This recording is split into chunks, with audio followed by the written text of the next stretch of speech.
آج میں انشاءاللہ آپ سے بات کروں گی اس دعا کے بارے میں جو کبھی رد نہیں کی جاتی. دعا ایک عبادت ہے، دعا ہماری ضرورت ہے.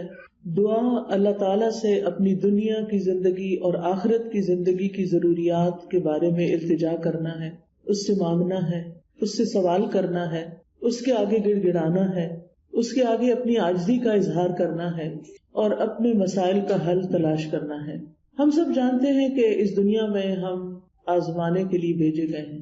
ہم سب پر آزمائشیں آتی ہیں، ہم سب کے امتحان ہوتے ہیں. کوئی بیمار ہو جاتا ہے، کوئی بچوں کی طرف سے پریشان ہوتا ہے، کوئی بچوں کی شادی کے مسئلے میں پریشان ہوتا ہے، کچھ انہونی قسم کی بیماریوں کا شکار ہوتا ہے، کوئی ذہنی مسائل کا شکار ہوتا ہے، کوئی مالی مسائل کا شکار ہوتا ہے، کوئی دنیا کے حالات کے بارے میں پریشان ہوتا ہے.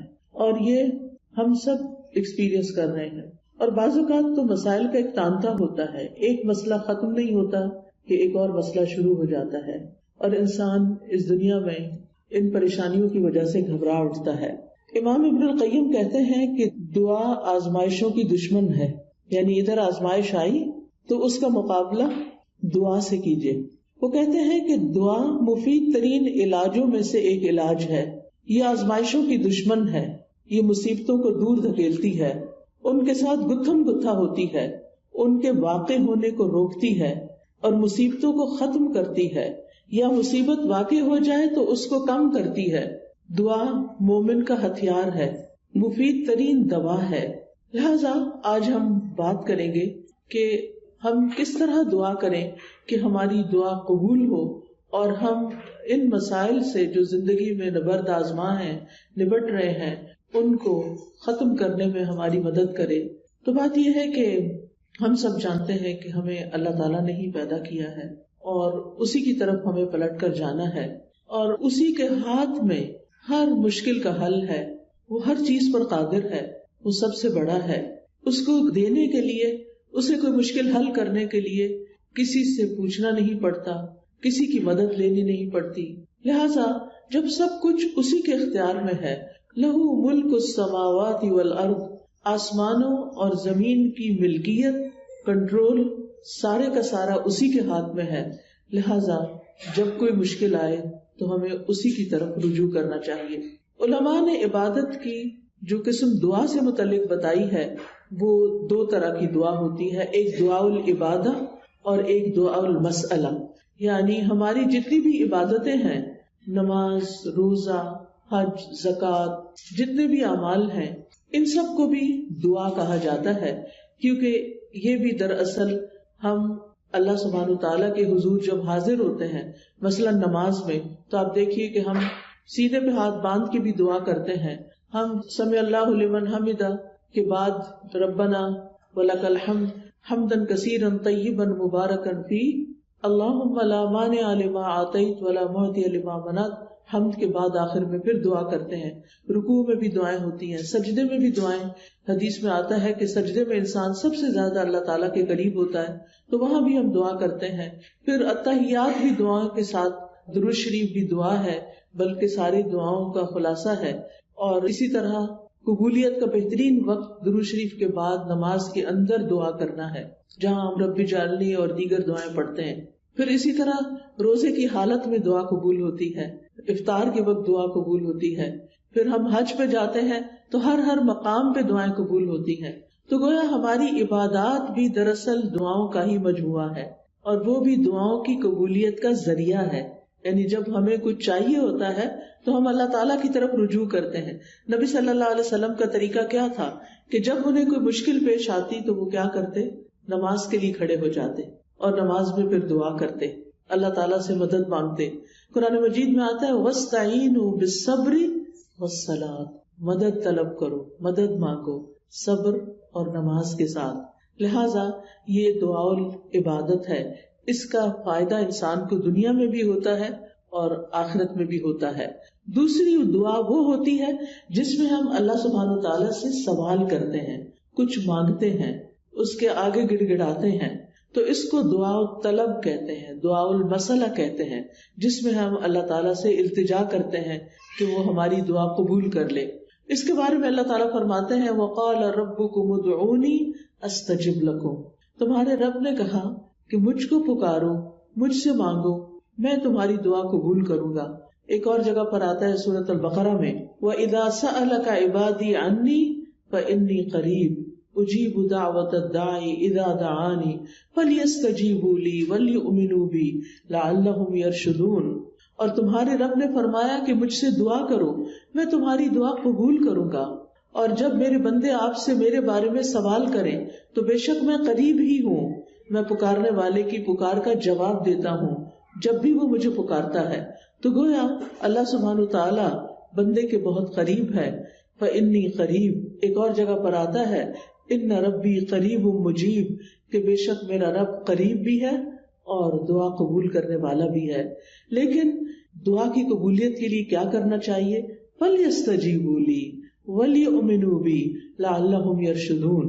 ان کو چاہیے کہ وہ میری بات بھی قبول کریں، یعنی اگر وہ یہ چاہتے ہیں کہ ان کی دعا قبول ہو، ان کی بات قبول ہو، تو پھر وہ کیا کریں؟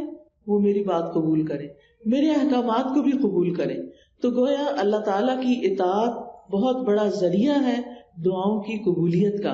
اور پھر اسی طرح وَلْيُؤْمِنُوا بِي، مجھ پر اعتماد کریں، ایمان رکھیں، یعنی دعا کرتے رہیں، جب اس کی قبولیت کا وقت ہوگا، جب وہ واقعی قبول ہونی چاہیے، اس وقت وہ دعا قبول ہو جائے گی۔ اس لیے مایوس نہ ہو، اعتماد رکھیں، ایمان رکھیں، یقین رکھیں، لعلہم یرشدون، تاکہ وہ بھلائی پائیں، ہدایت پائیں۔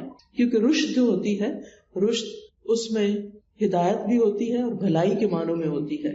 یعنی انسان کی عقل کی دو قسمیں ہوتی ہیں، ایک وہ ہوتی ہے جس کے ذریعے انسان چیزوں کو سمجھتا ہے، اچھے برے کا فرق پہچانتا ہے، اور ایک ہدایت کی قسم رشد کہلاتی ہے، جس میں انسان اچھے برے کا فرق جان کر پھر بھلائی تک پہنچ جاتا ہے، خیر تک پہنچ جاتا ہے۔ اس لیے رب سے دعا کرتے رہنا چاہیے۔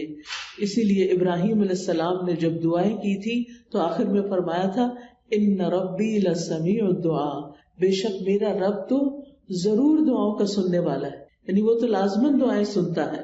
اور السمیع کا لفظ، اس کا یہ مطلب نہیں کہ وہ صرف سن لیتا ہے اور بس بات ختم، نہیں، اس کا مطلب یہ ہے کہ جیسے ہم رکوع سے سر اٹھاتے ہیں تو کہتے ہیں سمع اللہ لمن حمدہ، کہ جو اللہ کی تعریف کرتا ہے اللہ تعالیٰ اس کی حمد کو سنتا ہے، بلکہ مطلب یہ ہے کہ اس کی حمد کو قبول بھی کرتا ہے، دعاؤں کو قبول بھی کرتا ہے۔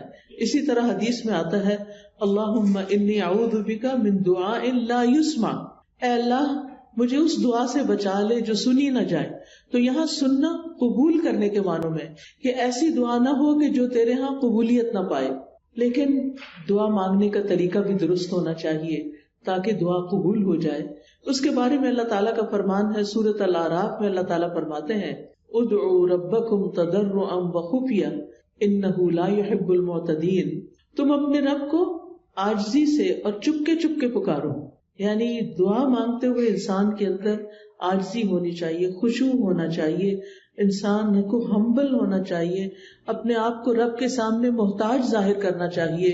اور پھر فرمایا وَلَا تُفْسِدُوا فِي الْأَرْضِ بَعْدَ إِصْلَاحِهَا، دعاؤں کی قبولیت چاہتے ہو تو آہوزاری سے پکارو، چپکے چپکے پکارو۔ اللہ تعالیٰ حد سے بڑھنے والوں کو پسند نہیں کرتا، اور تم زمین میں اس کی اصلاح کے بعد فساد نہ کرو، یعنی زمین میں مطیع اور فرمانبردار بن کے رہو، بگاڑ پیدا نہ کرو۔ ان رحمت اللہ قریب من المحسنین، بے شک اللہ کی رحمت محسنین سے، نیکوکاروں سے بہت قریب ہے، یعنی اللہ تعالیٰ ان لوگوں کی دعا زیادہ سنتا ہے جو لوگوں کے ساتھ بھلائی کرتے ہیں، نہ کہ ان کے درمیان پھوٹ ڈالتے ہیں، فساد کرتے ہیں اور ان کی زندگی مشکل کرتے ہیں۔ لہٰذا اگر ہم چاہتے ہیں کہ ہماری دعائیں قبول ہوں تو اس کے لیے بہت ضروری ہے کہ پھر ہم اللہ سبحانہ وتعالیٰ کے حقوق بھی ادا کریں اور اللہ کے بندوں کے ساتھ بھی بھلائی کا اور رحمت کا معاملہ کریں۔ یعنی ہم چاہتے ہیں کہ ہم پر رحمت کی جائے تو ہمیں کیا کرنا چاہیے؟ دوسروں کے ساتھ رحم کا معاملہ کریں۔ کہتے ہیں نا ارحموا من فی الارض یرحمکم من فی السماء، تم اس پر رحم کرو جو زمین میں ہے تو تم پر وہ رحم فرمائے گا جو آسمان میں ہے، یعنی اللہ سبحانہ تعالیٰ تم پر اپنی رحمت فرمائے گا۔ تو اس سے یہ پتہ چلتا ہے کہ دعا مانگنے کے وقت انسان کا طریقہ کیا ہونا چاہیے۔ سب سے پہلے کہ گڑ گڑا کے، پوری توجہ سے، رو کے، اللہ سبحانہ وتعالیٰ کے آگے فریادیں کر کے، لیکن حد سے نہ بڑھا جائے. حد سے بڑھنا کیا ہے کہ انسان ایسی حرکتیں شروع کر دے کہ جن کا سنت سے کوئی تعلق نہیں. نبی صلی اللہ علیہ وسلم نے اس طرح کی دعا نہیں مانگی. پھر اسی طرح یہ کہ پوری امید کے ساتھ دعا کرنی چاہیے، پورے یقین کے ساتھ دعا کرنی چاہیے کہ ہماری دعا قبول ہوگی. اللہ تعالیٰ سے نا امید نہیں ہونا چاہیے. وَادْعُوهُ خَوْفًا وَطَمَعًا، خوف رکھتے ہوئے اور امید کے ساتھ دعائیں کرنی چاہیے. یعنی انسان دعا مانگنے سے رکے نہیں بلکہ مانگتا رہے. دیکھا جائے تو اللہ تعالیٰ کو تو انسان کی دعا کی ضرورت نہیں کہ بندہ اس سے ضرور مانگے. یہ تو انسان کے اپنے فائدے میں ہے کہ انسان اللہ سے مانگتا رہے. یہ جو اللہ تعالیٰ ہمیں حکم دے رہے ہیں کہ دعا مانگتے رہو، تو آپ دیکھیے کہ اس میں ترغیب دی جا رہی ہے. اس کو ضرورت نہیں ہے، ہمیں ضرورت ہے، ہم محتاج ہیں. سورۃ فاطر میں اللہ تعالیٰ فرماتے ہیں یا ایھا الناس انتم الفقراء الی اللہ واللہ هو الغنی الحمید. اے لوگو تم سب اللہ کے محتاج ہو اور اللہ بے نیاز ہے، تعریف والا ہے. یعنی محتاج ہم ہیں، ضرورت ہماری ہے اور اللہ بے نیاز ہے، اس کو ضرورت نہیں ہے، اس کو کسی کی محتاجی نہیں ہے کہ کوئی دعا کرے گا تو اس کی شان بلند ہوگی. وہ تو پہلے سے ہی بلند شان کا مالک ہے. ایک حدیث قدسی میں آتا ہے اللہ تعالیٰ فرماتے ہیں اے میرے بندو تم کبھی مجھے نقصان پہنچانے کی طاقت نہیں رکھو گے، یعنی میرا کچھ نہیں بگاڑ سکتے کہ مجھے نقصان پہنچا سکو، نہ کبھی مجھے فائدہ پہنچانے کے قابل ہوگے کہ مجھے فائدہ پہنچا سکو. نہ ہم اللہ تعالیٰ کا نقصان کر سکتے ہیں اور نہ ہی اس کو فائدہ دے سکتے ہیں.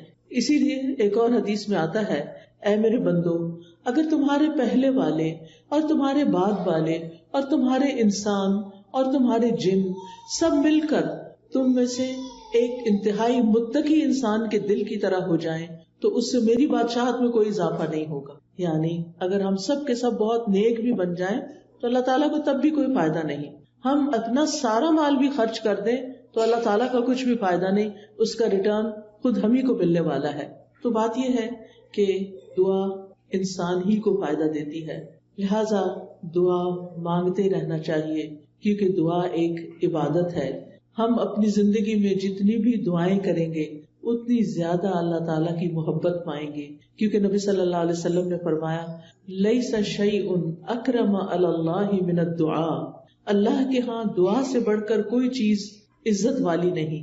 یعنی ہم بندوں سے مانگتے ہیں تو وہ کیا ہوتا ہے، ذلت ہوتی ہے، لیکن جب ہم اللہ سے مانگتے ہیں تو اللہ تعالیٰ کے ہاں درجات بلند ہوتے چلے جاتے ہیں، عزت بڑھتی چلی جاتی ہے.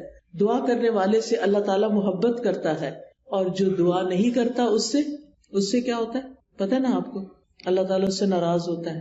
جو دعا نہیں کرتا، جو اللہ سے نہیں مانگتا، جو اللہ کے سامنے اپنی حاجت نہیں رکھتا، اللہ تعالیٰ اس سے ناراض ہوتا ہے. لہٰذا دعا کرنے والے اللہ کے محبوب ہیں اور نہ مانگنے والوں سے اللہ تعالیٰ ناراض ہوتا ہے. دعا نہ کرنا تکبر کی علامت ہے. بعض لوگوں کو کہا جاتا ہے نا دعا کرو، کہتے بہت کر لی کوئی فائدہ نہیں ہوا، یا کہتے ہیں اس کو تو پتہ ہی ہے ہمیں کیا چاہیے، ہمیں کیا ضرورت ہے کہ ہم اس سے مانگے. نہیں، ہمیں ضرورت ہے اس سے مانگنے کی، اور جب تک ہم مانگتے رہیں گے ہماری نیکیوں میں اضافہ ہوتا رہے گا اور ایک وقت آئے گا کہ قبول بھی ہو جائے گی. قیامت کے دن یعنی ہر دعا قبول ہوتی ہے. کچھ دعائیں دنیا میں اسی وقت دیر اینڈ دین قبول ہو جاتی، کچھ دعاؤں کے بدلے میں اللہ تعالیٰ ہماری کچھ اور خیر بھلائی کر دیتا ہے جو ہم خود مانگ نہیں رہے ہوتے. اللہ تعالیٰ وہ چیزیں ہمیں عطا کر رہا ہوتا ہے جو ہماری اس دعا کی قبولیت سے زیادہ بڑی ضرورت ہوتی ہے. اور کچھ دعائیں ہماری آخرت کے لیے سیو کر دی جاتی ہیں.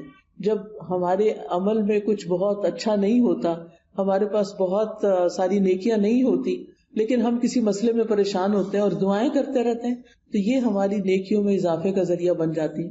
اور قیامت کے دن اللہ تعالیٰ کے ہاں جو بندہ ان دعاؤں کا اجر پائے گا جو دنیا میں قبول نہیں ہوئی تھی، تو انسان کیا تمنا کرے گا، کاش دنیا میں میری کوئی دعا بھی قبول نہ ہوئی ہوتی اور آج سارے کا سارا مجھے یہی ملتا.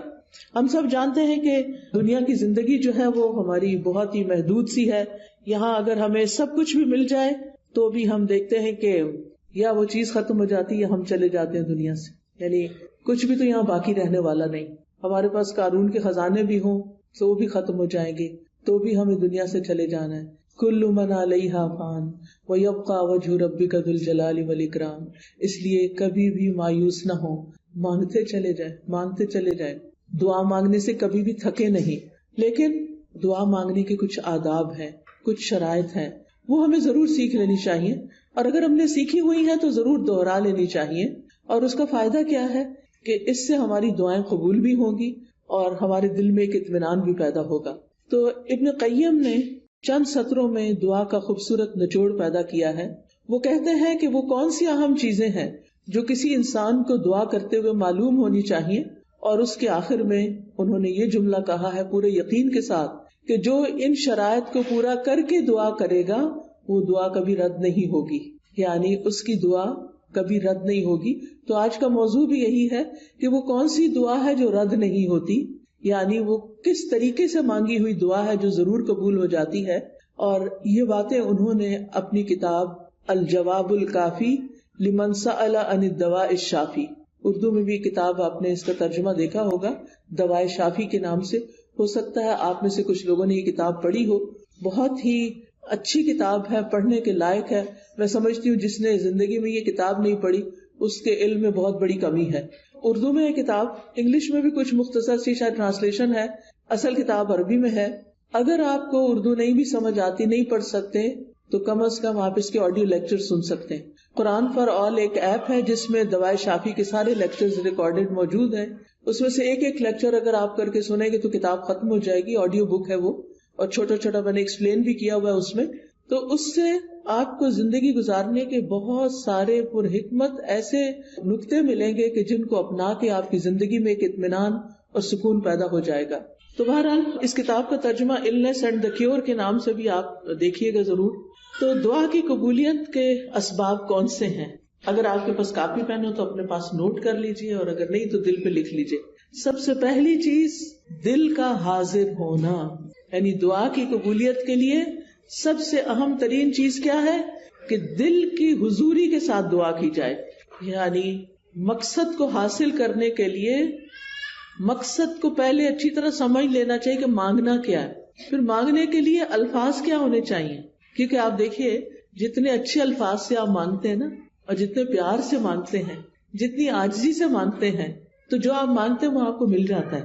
آپ کسی انسان سے بھی، کسی بچے سے بھی، مثلا بعض اوقات ایسا ہوتا ہے نا، بچہ آپ کی کوئی چیز اٹھا کے بھاگ جاتا ہے تو آپ اسے کہتے ہیں ادھر آؤ، واپس لاؤ، تو کیا ہوتا ہے، وہ اور دور بھاگتا ہے. لیکن اگر آپ پیار سے اس کو کہتے ہیں اچھا یہ دیکھو ادھر آؤ، میرے پاس یہ چیز بھی ہے تمہارے لیے، آؤ، تو وہ اس چیز کو دیکھتا ہے تو وہ فوراً آ جاتا ہے. تو جو پیار کی بات ہوتی ہے نا، محبت کی بات ہوتی ہے، اور توجہ سے بات جو کی جاتی ہے، اس کا اثر ہی کچھ اور ہوتا ہے. بعض اوقات ہم ایسے کرتے ہیں، ہمارے ہاتھ میں فون ہوتا ہے اور ہم کسی سے بات کر رہے ہوتے ہیں تو وہ دوسرے کو کوئی اثر نہیں ہوتا، بچے اس بات کا کوئی اثر نہیں لیتے. تو توجہ، دل کی حضوری، اچھے الفاظ، اور غفلت سے باہر آ کے اچھے سے مانگنا. کیونکہ حدیث میں آتا ہے وَاعْلَمُوا أَنَّ اللَّهَ لَا يَسْتَجِيبُ دُعَاءً مِّن قَلْبٍ غَافِلٍ لَاهٍ، جان لو بے شک اللہ غافل اور لہو لعب یعنی کھیل کود میں مبتلا دل کی دعا قبول نہیں کرتا. یعنی دھیان ہمارا کہیں اور لگا ہوا ہے، کان ہمارے کہیں اور لگے ہوئے ہیں، اور ہم صرف زبان سے کوئی کتاب اٹھا کے، آج کل تو بہت سہولت ہو گئی ہے نا کہ خود سے سوچنا بھی نہیں پڑتا کیا مانگنا ہے، بس بک اٹھائی دعاؤں کی، یا کوئی کارڈ اٹھا لیا، یا پھر کوئی ایپ کھول لی اور لفظ پڑھنا شروع کر دیے. ٹھیک ہے وہ بھی دعائیں ہیں، لیکن ان کو بھی سلیقے سے پڑھنے کی ضرورت ہے. ان پر بھی جب آپ پڑھتے ہیں نا تو صرف ایسے نہیں کہ قرآن کی تلاوت کر رہے ہیں بغیر سوچے سمجھے تو دعائیں بھی بغیر سوچے سمجھے پڑھتے چلے جائیں، ایسا نہیں کرنا، بلکہ جو کچھ بول رہے ہیں اس کو سمجھنا بھی ہے، کیا مانگ رہے ہیں، کیوں مانگ رہے ہیں. لہذا ہمیں غفلت سے نکلنا ہے، دل حضوری کے ساتھ مانگنا ہے، ڈسٹریکشن سے بچنا ہے. جو آپ کی خاص دعائیں نا وہ ایسے وقت میں کیا کریں جب ڈسٹریکشن نہ ہو. کیونکہ بعض اوقات آپ دعا مانگ رہی ہیں اور ادھر سے بچہ آپ کو کھینچ رہا ہے، ادھر سے فون بج رہا ہے، ادھر سے کوئی گھر کے باہر کھڑا ہے، ادھر سے آپ کو خوشبو آ رہی ہے کہ ہڈیاں جل رہی ہے. اب آپ سوچیں کیا دعا مانگی جائے گی، کیسی دعا ہوگی وہ، اور پھر اس میں قبولیت کیا ہوگی. جب آپ کو خود ہی پتہ نہ ہو، کان کہیں لگے، آنکھیں کہیں لگے، ناک کہیں لگے، کیا پتہ چلے گا کیا مانگا کیا نہیں مانگا. لہٰذا ایسے وقت میں مانگے جب آپ اکیلے ہوں، تنہا ہوں، آپ اور آپ کا رب ہو، پھر آپ اسے چپکے سرگوشیاں کریں. اذ نادى ربه نداء خفيا، زکریا علیہ السلام نے اپنے رب کو پکارا تھا چپکے خفیہ، ادعوا ربکم تضرعا وخفیا، عاجزی اور زاری بھی ہو اور چپکے چپکے مناجاتیں بھی ہوں، کیونکہ دعا کرتے وقت جذبات بھی ساتھ ہونے چاہیے، یعنی اللہ کی رحمت کو محسوس کرنا چاہیے، اللہ کا شکر ادا کرنا چاہیے کہ اس نے توفیق دی ہے، اور پھر اس یقین کے ساتھ کہ اللہ بڑا مہربان ہے، رحم فرمانے والا ہے، وہ اس وقت بھی سن رہا ہے، وہ میرے دل کی حالت جانتا ہے، اور وہ کچھ دے سکتا ہے جو میں مانگ رہی ہوں۔ جب آپ بندوں سے کچھ مانگتے ہیں نا تو بعض اوقات ان کے پاس ہوتا بھی ہے، وہ نہیں دیتے، لیکن اللہ تعالیٰ جب دیتے ہیں تو اس کے خزانوں میں تو کمی ہوتی ہی نہیں۔ بندوں کو تو یہ خوف ہوتا ہے نا، ہم نے دے دیا تو ہمارا کیا بنے گا، ہر دفعہ ایسے ہی ہوتا ہے نا، کوئی ہم سے کچھ مانگ لے تو پہلے ہم سوچتے ہیں ہمارا کام چلے گا دینے کے بعد، بس اتنا ہی دیتے ہیں جتنا ہم بس دینا چاہتے ہیں، اس سے آگے نہیں۔ اللہ سبحانہ وتعالیٰ کے خزانے بھرے ہوئے ہیں، جب سے زمین و آسمان بنا ہے وہ خرچ کیے چلے جا رہا ہے، لیکن اس کے خزانوں میں قطرے برابر بھی کمی نہیں ہوئی، قطرے برابر بھی کمی نہیں ہوئی۔ اس کو کیا فرق پڑتا ہے؟ اور جب ہم یہ جانتے ہیں کہ زمین و آسمان کی ہر چیز اس کے کنٹرول میں ہے، وہ بادشاہ ہے، وہ مالک ہے، اور وہ دینے پہ پوری طرح قادر ہے، تو پھر ہم اس امید کے ساتھ مانگے۔ قرآن مجید میں آتا ہے کہ وَإِن مِّن شَيْءٍ إِلَّا عِندَنَا خَزَائِنُهُ وَمَا نُنَزِّلُهُ إِلَّا بِقَدَرٍ مَّعْلُومٍ، کوئی چیز ایسی نہیں، یو نیم اٹ، کہ جس کے خزانے ہمارے پاس نہ ہو، لیکن ہم ان خزانوں میں سے کتنا کتنا دیتے ہیں، کتنا کتنا اتارتے ہیں، ایک معلوم اندازے کے مطابق، ایک مقرر اندازے کے مطابق، کیونکہ اللہ تعالیٰ الحکیم بھی ہے، اس کو پتا ہے کس انسان کو کب کون سی چیز دینی چاہیے، کیونکہ وہ ہمارے بارے میں ہم سے زیادہ جانتا ہے نا، کہ اگر میں نے اس کی دعا قبول کر لی اور اس کو وہ مل گیا جو چاہتا ہے، پھر یہ مجھے بھول جائے گا، اور مجھ سے غافل ہونا اور بھولنا اس بندے کے حق میں نقصان دہ، لہٰذا بہتر ہے کہ اس کی دعا ابھی قبول نہ کی جائے، یہ کچھ اور مانگ لے۔ یعنی بعض لوگوں کی دعا صرف اس لیے قبول نہیں کی جاتی کہ ان کا رونا اللہ کو پسند ہوتا ہے، ان کا مانگتے رہنا اللہ کو پسند ہوتا ہے، کیونکہ جب ہم دکھی ہوتے ہیں، تکلیف میں ہوتے ہیں، پریشان ہوتے ہیں، تو پھر ہم اللہ کی طرف رجوع کرتے ہیں، اور جب ہماری ضروریات پوری ہو جاتی ہیں تو پھر ہم کیا کرتے ہیں، پھر تو ہم نماز پڑھنا بھی بھول جاتے ہیں، پھر ہم صدقہ خیرات دینا بھی بھول جاتے ہیں۔ لہٰذا اللہ سبحانہ وتعالیٰ ہمیں کسی نہ کسی مشکل میں ڈالے رکھتا ہمارے فائدے کے لیے، ہماری بھلائی کے لیے، تاکہ ہم اللہ تعالیٰ کی طرف رجوع کرتے رہیں۔ نبی صلی اللہ علیہ وسلم نے فرمایا ادعوا اللہ وانتم موقنون بالاجابہ، تم اللہ سے مانگو اس یقین کے ساتھ کہ تمہاری دعا ضرور قبول کی جائے گی، پورا یقین ہو۔ لہٰذا جب آپ کو یقین آئے گا نا تو غفلت بھی دور ہو جائے گی، دعا میں دل حاضر رہے گا، اور آپ اس طرح دعا کے قبولیت کی پہلی شرط پوری کر دیں گے۔ دوسری چیز جو ہے وہ ڈسٹریکشن ہے۔ ڈسٹریکشن کا مطلب یہ ہے کہ انسان کبھی کہیں دیکھے، کبھی کہیں دیکھے، کبھی کچھ سوچے، کبھی کچھ سوچے، اور جو مانگ رہا ہے اس کی خبر نہ ہو اس کو۔ تو ہمیں سمجھ کر دعا کرنی، سمجھ کر، یعنی یہ دوسرا اہم نقطہ ہے، حاضر دل کے ساتھ اور سمجھ کر، کیونکہ اگر پتہ ہی نہیں مانگ کے آ رہے ہیں تو پھر کیا فائدہ۔ اور پھر یہ ہے کہ اگر عربی میں دعا مانگنی نہیں آتی تو الٹے سیدھے لفظ پڑھ کے نہ مانگے، اردو میں مانگ لیں، انگلش میں مانگ لیں، پنجابی میں مانگ لیں، جو آپ کی زبان ہے اس میں مانگ لیں، تو آپ کے لیے کچھ مشکل نہیں ہے۔ اللہ تعالیٰ کو ساری زبانیں آتی ہیں، ایک ہم ہیں، ہمارے لیے ریسٹرکشن، ہماری لمیٹیشنز ہیں، ہمیں ایک زبان آتی ہے تو دوسری نہیں آتی، انگریزی آتی ہے تو فرینچ نہیں آتی، اردو آتی ہے تو پنجابی نہیں آتی بچوں کو، تو کتنی لمیٹیشنز ہیں ہماری۔ اللہ تعالیٰ کے لیے کچھ مشکل نہیں، کسی بھی ڈائلیکٹ میں، کسی بھی زبان میں، کسی بھی وقت، کسی بھی لمحے کچھ بھی مانگتے ہیں، وہ سب کچھ سمجھتا ہے، جانتا ہے، اور دینے پر پوری طرح قادر ہے۔ پھر آپ دیکھیے کہ دعا کرتے وقت کسی بے مقصد کام میں مشغول نہ ہو۔ اچھا بعض لوگ موبائل سے دعائیں پڑھتے ہیں، ٹھیک ہے، سہولت کے لیے پڑھ سکتے ہیں آپ، اب کیا ہوتا ہے اتنے میں اوپر ایک نوٹیفیکیشن آ جاتا ہے، اچھا آدھی دعا پڑھی، آدھا میسج پڑھا، نہ ادھر کے نہ ادھر کے، ملٹی ٹاسکنگ ہو رہی۔ دنیا کے کاموں میں تو ملٹی ٹاسکنگ آپ کر سکتے ہیں، لیکن اللہ تعالیٰ کے ہاں تو بس ایک وہ ہے، اس کو ایک مانتے ہوئے بس وہ اس میں بھی یہ بھی شریک کرنا پسند نہیں کرتا کہ جب ہم اس سے بات کر رہے ہو تو ہم اوروں کے بارے میں سوچ رہے ہو، یا اس سے بات کر رہے ہو تو بیچ میں کسی اور سے باتیں شروع کر دیں، اس کو یہ پسند نہیں ہے۔ لہٰذا ہمیں ڈسٹریکشن سے بچنا ہے۔ بعض اوقات یہ ہوتا ہے کہ کوئی چیز ہمارے انگوٹھی وغیرہ ہاتھ میں ہوتی ہے تو کچھ لوگ کیا کرتے ہیں، دعا مانگتے اس سے کھیلنا شروع کر دیتے، کوئی بٹن کھول بند شروع کر دیتا ہے، کچھ اور کرنے لگتے ہیں۔ ان ساری چیزوں سے بچنا ہے۔ اس وقت کپڑے نہیں سنوارنے، کوئی اور کچھ نہیں، کھجانا شجانا بھی نہیں، اگر کھجانا پہلے کھجا لیں، اور پھر اس کے بعد دعا کرنی شروع کریں. یعنی 100% آپ کی توجہ دعا کی طرف ہونی چاہیے. ہمارے اسلاف میں سے کسی نے ایک شخص کو دیکھا کہ دعا کر رہا تھا اور ساتھ کنکریوں سے کھیل رہا تھا. انہوں نے کہا یہ کنکریاں پھینک دو اور اپنی دعا پہ توجہ کرو.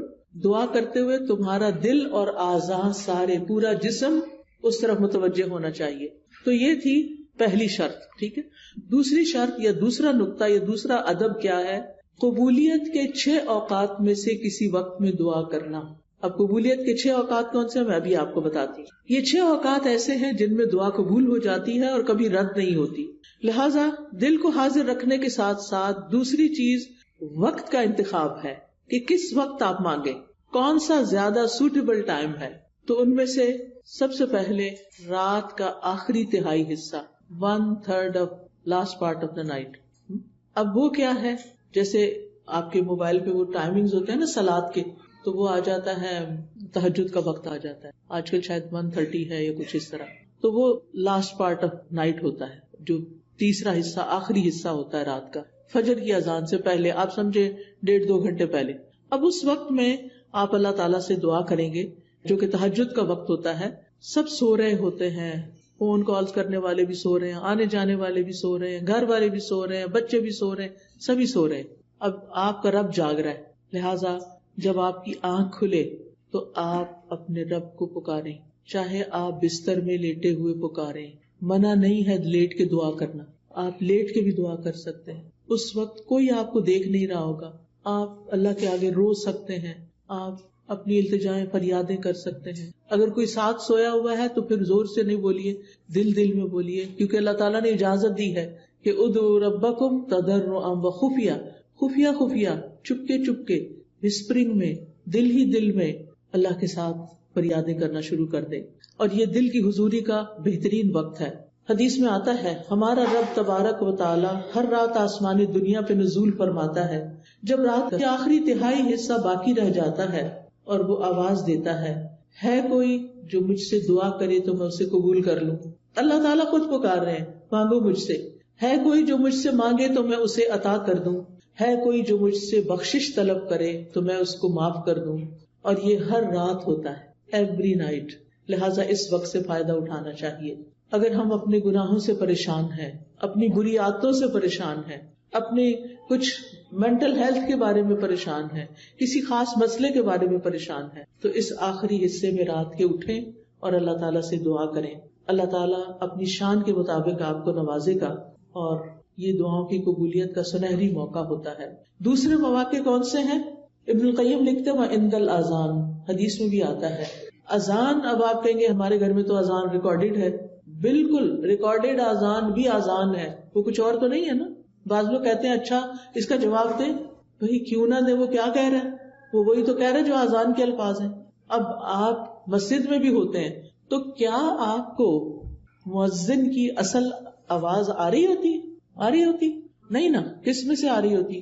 مائک کے تھرو آ رہی ہوتی ہے.